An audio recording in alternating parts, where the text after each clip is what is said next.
How to hire mercenary in total battle. So first of all, you must make sure that mercenary is unlocked or your mercenary camp is unlocked in the game. So it will require you to get up to some level in order to unlock unlock the mercenary camp. So here's what you can do is check you have a mercenary camp. So go through your building, see if there is one called mercenary camp.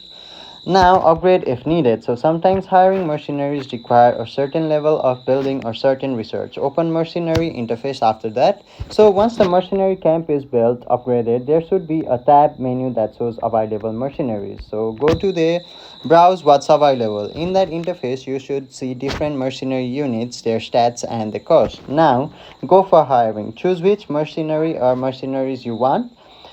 Pay the required resources and they'll be added to your roster or army. So that's your ways. Also deploy or assign. Once you hire, you'll simply have to deploy or assign them to your army or use them in battle.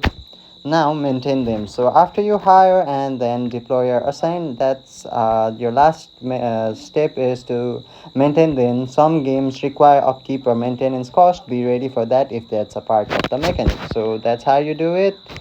And then that's your video. That's how you hire mercenaries in total battle. Hopefully this video helps. Thank you.